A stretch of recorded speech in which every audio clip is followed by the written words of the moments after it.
Tamil super താരം ദളപതി വിജയ്ക്ക് കേരളത്തിൽ ഏറെ ആരാധകരാണുള്ളത്. അതുകൊണ്ട് തന്നെ താരവുമായി ബന്ധപ്പെട്ട എന്ത് കാര്യം വന്നാലും വലിയ പ്രാധാന്യമാണ് മലയാളികൾ നൽകാറുള്ളത്. അതുമാത്രമല്ല താരത്തിന്റെ സിനിമകൾക്കും വലിയ സ്വീകാര്യത ലഭിച്ചു. വിജയ ചിത്രങ്ങൾ നേടുന്ന ഓപ്പണിംഗ് പലപ്പോഴും കേരളത്തിൽ ഒന്നാമതായിരുന്നു. എമ്പുരാൻ എത്തുന്നതിന് മുമ്പ് കേരളത്തിൽ ബിഗസ്റ്റ് ഓപ്പണിംഗ് വിജയുടെ ലോകേഷ് കനക ചിത്രം ലിയോയുടെ പേരിൽ മാത്രമായിരുന്നു. ഇപ്പോഴത്തെ വിജയുടെ അവസാന ചിത്രമായ ജനനായകൻ തിയേറ്ററിലെത്താൻ 8 ദിവസം മാത്രം ബാക്കി നിൽക്കെ ജനനായകന്റെ ബുക്കിംഗും ആരംഭിച്ചിരിക്കുകയാണ്. ചിത്രത്തിന്റെ കേരളത്തിലെ ആദ്യ കളക്ഷൻ കണക്കുകളും പുറത്തു വന്നിട്ടുണ്ട്. ഇന്നലെയാണ് ചിത്രത്തിന്റെ കേരളത്തിലെ ബുക്കിംഗ് ആരംഭിച്ചത്. ബുക്കിംഗ് ആരംഭിച്ചാലും തുടർന്ന് ചിത്രത്തിന്റെ കേരളത്തിന്റെ ആദ്യ ദിന കളക്ഷൻ കണക്കുകളും പുറത്തു വന്നിട്ടുണ്ട്.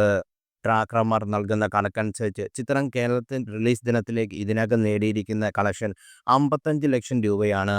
ആദ്യം ലിമിറ്റഡ് സ്ക്രീനുകളിൽ മാത്രമേ ചിത്രം ഓപ്പൺ ആയിട്ടുള്ളൂ. അതിനാൽ തന്നെ ആദ്യ കണക്കുകളാണിത്. 8 ദിവസം കൊണ്ട് ചിത്രം അഡ്വാൻസ് ബുക്കിംഗ് കൊണ്ട് എത്ര നേടുമെന്ന് കാത്തിരുന്ന് കാണാം. അതേസമയം കേരളത്തിൽ ഏറ്റവും മികച്ച ഓപ്പൺ ഡേ അഡ്വാൻസ് സെയിലിൽ നടന്ന വിജയ് ചിത്രം ലിയോ ആണ്. 8.81 കോടിയായിരുന്നു അത്. രണ്ടാം സ്ഥാനത്ത് ദ ഗോട്ടാണ്. 3.78 കോടിയാണ് ഗോട്ട് ആദ്യ ദിനത്തിൽ നേടിയത്. അതേസമയം കേരളത്തിൽ 6 മണിക്കാണ് ആദ്യ പ്രദർശനം നടക്കുന്നത്. പുലർച്ചെ 4 മണിക്കായിരുന്നു ഫസ്റ്റ് ഷോ ആദ്യം പറഞ്ഞത്. എന്നാൽ ഇതാണ് പിന്നീട് മാറ്റിയത്. വിജയുടെ അവസാന ചിത്രം എന്ന നിലയിൽ പ്രീ റിലീസ് ബിസിനസ്സിലും വലിയ നേട്ടം സ്വന്തമാക്കുകയാണ് ചിത്രം. ടൈംസ് ഓഫ് ഇന്ത്യയുടെ റിപ്പോർട്ട് അനുസരിച്ച് ചിത്രത്തിന്റെ ഓവർസീസ് റൈറ്റ്സ് വിറ്റത് 78 കോടിക്കാണെന്ന്. ഇതിൽ ഏറ്റവും അധികം ഡിസ്ട്രിബ്യൂഷൻ റൈറ്റ്സ് ലഭിച്ചിരിക്കുന്നത് നോർത്ത് അമേരിക്കയിൽ നിന്നാണ്. 25 കോടിക്കാണ് വിൽപ്പന.